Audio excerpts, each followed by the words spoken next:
あなたは気づいていますか？日本が静かにしかし確かに変わり始めていることを。それはテレビのニュースや SNS のトレンドの中には見えないもっと小さな変化かもしれません。朝の通勤電車、スーツ姿で並んでいた人々の中にノートパソコンを開いて打ち合わせをする人、ヘッドホンで英会話を聞く人、スマートフォンを使ってオンライン会議に参加する人、かつて同じ方向に向かっていた群れの流れが今少しずつ違う方向へと分かれていく。そんな静かな分岐点が日常の中に現れています。職場も家庭も、そして人々の考え方も一見変わっていないように見えて、その内側では確実に新しい価値観が芽生えています。働き方、暮らし方、家族の在り方、こうでなければならないという形が少しずつほどけていく。それが今の日本の姿です。第一章、変わる価値観。かつての日本ではみんな同じであることが安心でした。同じ会社に勤め、同じように働き、同じような生活を送ることが安定の証とされていました。しかし今は人と違ってもいい自分に合う生き方を選びたい、そう考える人が増えています。リモートワーク、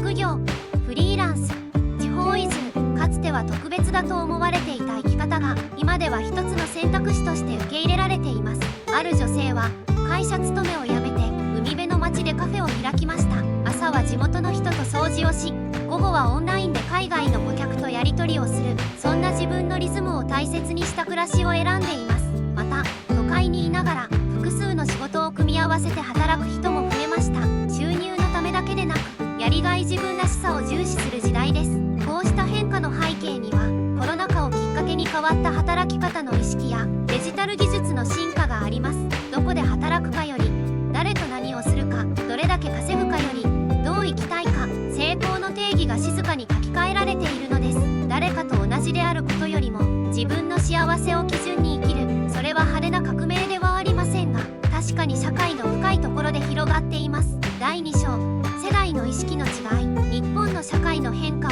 最も感じやすいところ、それは世代ごとのものの見方の違いかもしれません。上の世代にとって会社に勤めることは人生の安定を意味していました。仕事を続けることが家族を守ることであり、それが社会全体の支えでもありました。一方で若い世代はこう考えます。安定も大事だけど自分らしく生きたい。誰かの期待より自分の納得を優先したいと。例えば転職を恐れず自分の興味やスキルに合った環境を選ぶ人、あるいは会社に勤めながら個人で活動を広げる人、就職よりも自分を生かす仕事を重視する動きが広がっています。家庭の形も昔とは変わりました。共働きや別居婚、子供を持たない夫婦、一人で生きる選択をする人、今ではどの形にも間違いという言葉はありません。こうした価値観の違いは時に衝突を生みます。昔はこうだったと語る親世代と、今は違うと答える子供世代だけど、その対話の中にこそ新しい理解が生まれています。 SNS では世代を超えた交流が当たり前になりました。若者が年配者の知恵を学び、年配者が若者の感性に刺激を受ける。お互いの違いを知り受け入れる。それが今の日本の静かな進化なのです。第3章、世界が見つめる日本の変化。こうした日本の静かな変化は今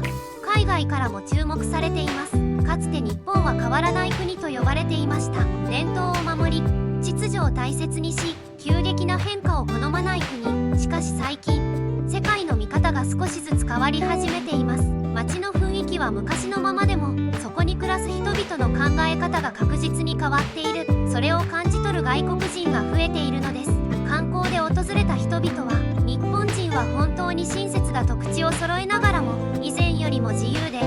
柔らかな印象を受けると言います。誰かのために働くことを大切にしながらも自分の生き方を大切にする。そのバランスが新鮮に映るのでしょう。海外メディアの中には日本を成熟社会の実験場と紹介するものもあります。経済成長の時代を超え、豊かさの意味を見つめ直す国として関心を集めています。例えば働き方改革、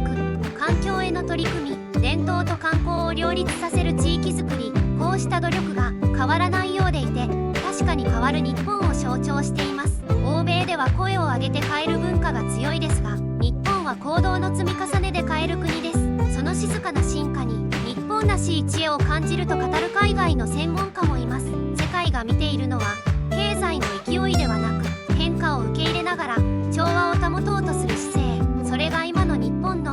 何よりの強さなのかもしれません。第4章、変化の本質とは。では、私たちは本当に変わっているのでしょうか。それとも見た目だけが変わり、心の奥にある価値観は昔のままなのでしょうか。日本には古くから和をもって尊しとなすという言葉があります。対立を避け調和を大切にする心、この考え方は今も私たちの中に息づいています。意見が違っても相手を否定せずに聞く、自分の主張を通すよりもその場が穏やかに収まることを選ぶ、それは決して弱さではなく、人との関係を大切にする知恵でもあります。例えば会議の場で静かにうなずく人、直接言葉にはしなくても空気を読み取り相手を思いやる、そんな小さなやり取りの中に日本らしい優しさが現れています。世界では意見をぶつけ合うことが当たり前の国も多いですが、日本は言葉にしすぎない文化を大切にしてきました。沈黙の中に理解や敬意が含まれていることもあります。